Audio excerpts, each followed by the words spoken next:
Today, I want to talk about Nike's fastest running shoes. You know it's not the 4%. It's not even the next percent. And no, not even the evolution up to the Alphafly next percent. Today, I'm talking about the Nike Vaporfly 3.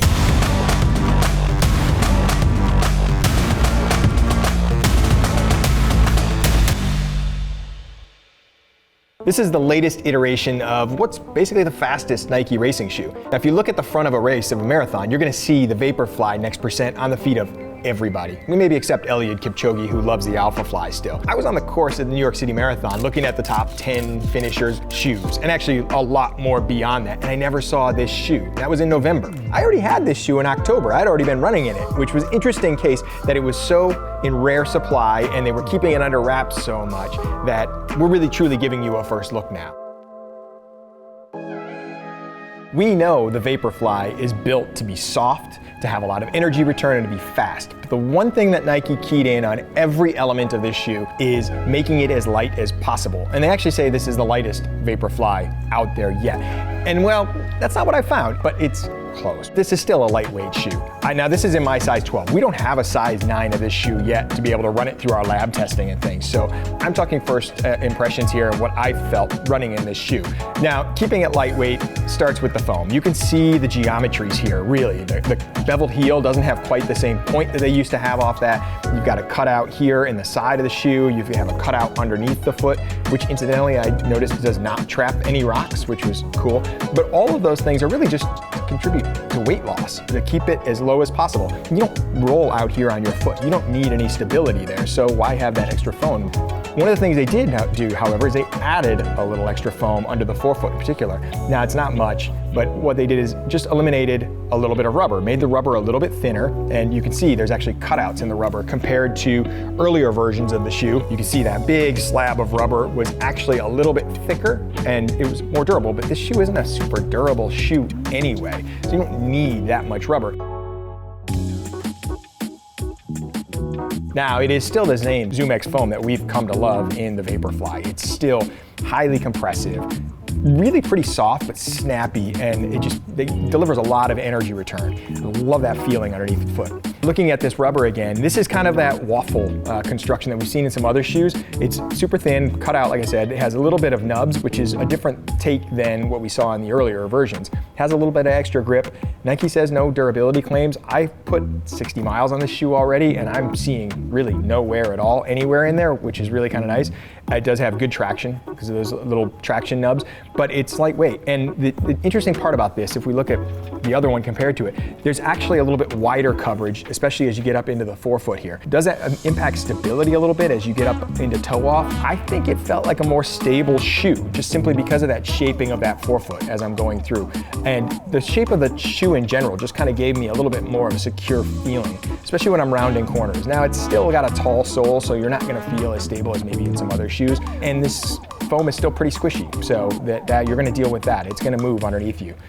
Moving to the upper, this is a really drastic change on the upper compared to what we've seen in previous versions. Now, when we went to the original next percent, it was basically a single piece of kind of ripstop nylon type material, right? And then that carried over into the next percent too when you look at that mesh.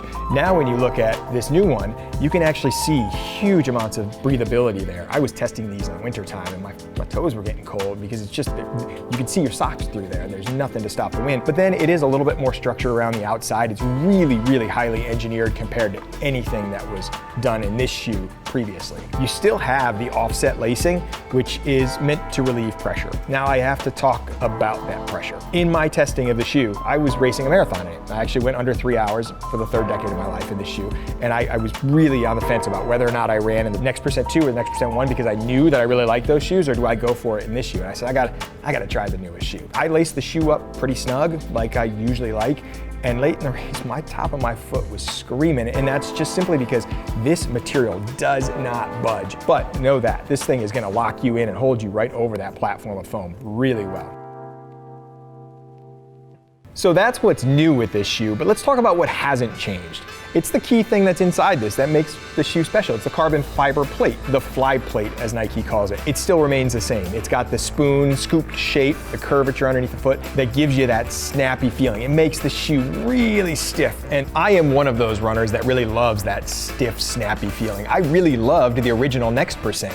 In fact, this pink pair right here, I ran my marathon PR in back in 2019 in Chicago. They felt about the same level of cushioning. They felt the same kind of stiffness and snappiness. We did a thing once before. We had 5 different shoes, and we had one really soft and one really hard and then stuff in the middle. People got the hard one and they got the soft one. They could figure that out, but they had a really hard time perceiving which one was softer when the differences were just a little bit different. So there could be something happening once we get a shoe in a lab and test it and see.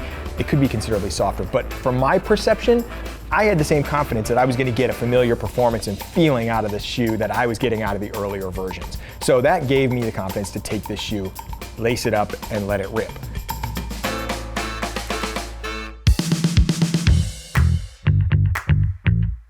After my marathon, I continued to race. I was having a lot of fun, my legs were feeling good, and I wanted to keep testing this shoe, so I actually laced it up for a 5K. And the course was pretty tough. It had a lot of turns, some tight stuff, and it had some pretty steep up and down hills for a 5K too, which was interesting because I really like to see how this shoe performed on a variety of conditions, especially going downhill. With the rubber on some of these old shoes, they were really slappy and loud, and you just kind of get that slappy sensation if you're going downhill. On a flat course, not so much.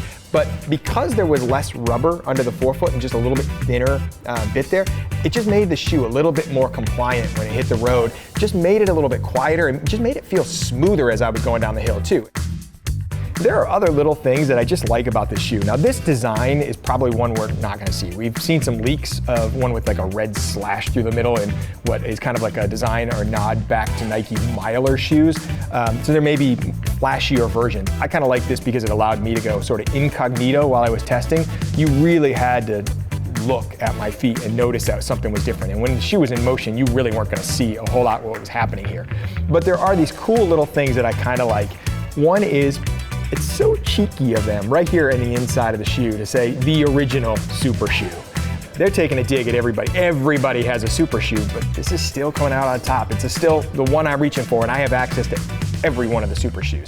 Underneath the shoe, they actually list the weights of the components. Now I said the focus was on weight for this shoe, right? They actually talk about how heavy the rubber is, how heavy the ZoomX foam is, how heavy the carbon fiber plate is. So they're giving those weights. I just think it's a fun little touch to actually put that on there, sort of a nod to like, hey, we did the work. We built this thing to be the best possible racing shoe. And for me, that's what I'm finding it is. It's the shoe I'm gonna reach for on race day. I'm excited that I actually get to talk about this shoe with you finally, but when are you actually gonna be able to get a pair of these shoes to know what I'm talking about? Well, you have to wait. They don't go on sale until March. But the good news is they're gonna stay $250. The price isn't going up. In fact, the original 4% was $250, and that was 5 or 6 years ago. So really cool to see the price of this shoe holding steady despite every other shoe seemingly going up in price. Normally we'd have a dozen runners in shoes across all different sizes, men and women, we'd test it in the lab, but we haven't done that because I got one pair. So I wanna know, what questions do you have about the Nike Vaporfly 3? Do it again. No, there's one. No, today we're talking about the Vaporfly 3. Now the Nike Next Percent, it is not Next Percent. One take. One good take, Jeff. All right, 6 take, Jeff, all right?